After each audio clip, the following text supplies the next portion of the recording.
कम समय की नौकरी करने वालों के लिए एक बड़ी खुशखबरी। नमस्कार दोस्तों, मैं आपका स्वागत करता हूं एक और जानकारीपूर्ण वीडियो में, जहां हम बात करेंगे ईपीएफओ के नए नियम की, जो अब 1 महीने की नौकरी को भी पेंशन के अधिकार से जोड़ता है। ईपीएफओ ने पेंशन नियमों में एक बड़ा बदलाव किया है।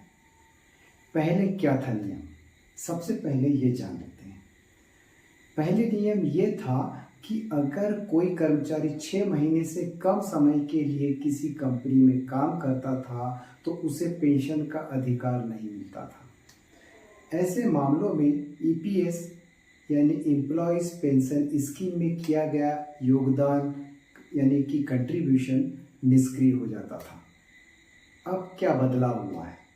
ईपीएफओ ने स्पष्ट किया है कि अब यदि कोई भी कर्मचारी सिर्फ 1 महीने की सेवा भी पूरी करता है और ईपीएस में अपना योगदान देता है तो उसे पेंशन का अधिकार मिलेगा। इस बदलाव से किन कर्मचारियों को फायदा होगा? ये बदलाव खास तौर पर उन क्षेत्रों के लिए अहम है जहां पे टर्नओवर बहुत ज़्यादा होता है, जैसे कि बीपीओ सेक्टर, लॉजिस्टिक्स सेक्टर और कॉन्ट्रैक्ट स्टाफिंग।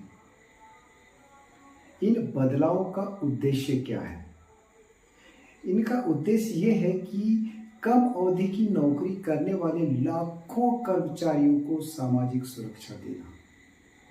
ईपीएस में किया गया उनका कंट्रीब्यूशन अब फंसेगा नहीं, बल्कि पेंशन के हक में गिना जाएगा।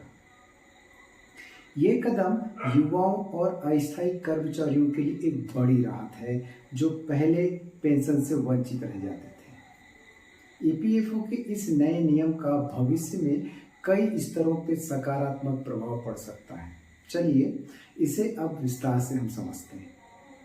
नंबर 1, सामाजिक सुरक्षा का विस्तार। अब कम अवधि की नौकरी करने वाले कर्मचारियों को भी पेंशन का अधिकार मिलेगा। इससे अस्थायी, कॉन्ट्रैक्ट और गिग वर्कर्स को भी सामाजिक सुरक्षा मिलेगी। नंबर 2, युवाओं में जागरूकता और भरोसा बढ़ेगा। पहले युवा कर्मचारी सोचते थे कि छोटी नौकरी का कोई फायदा नहीं होता। अब उनको भी लगेगा कि हर योगदान मायने रखता है, जिससे वे ईपीएस में अपनी भागीदारी को गंभीरता से लेंगे। नंबर 3, हाई टर्नओवर इंडस्ट्रीज में स्थायित्व आएगा।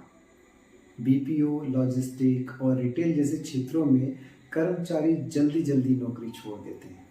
अब उनको भी लगेगा कि भाई पेंशन का फायदा मिल रहा है, जिससे वे थोड़ी लंबी अवधि तक वहाँ टिक के काम कर सकते हैं। नंबर 4, ईपीएफओ सिस्टम में पारदर्शिता और विश्वास बढ़ेगा। यह विश्वास दिखाता है और ये बदलाव दिखाता है कि ईपीएफओ अब अधिक समावेशी और कर्मचारी केंद्रित बन रहा है।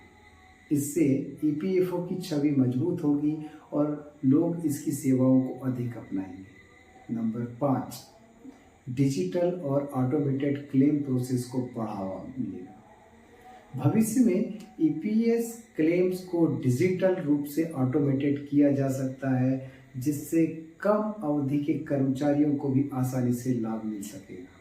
और नंबर 6, पेंशन फंड पे दीर्घकालिक दबाव पड़ सकता है। अधिक लोगों को पेंशन का अधिकार मिलने से फंड पर दबाव बढ़ सकता है। इसके लिए सरकार को योगदान दरों या फंड मैनेजमेंट में सुधार करना पड़ सकता है। सोचिए, वो लोग जो रोज मेहनत करते हैं लेकिन नौकरी छोड़ने के बाद उन्हें कुछ नहीं मिलता था, अब उन्हें भी सम्मान और सुरक्षा मिलेगी। ये सिर्फ एक नियम नहीं, बल्कि एक उम्मीद की किरण है।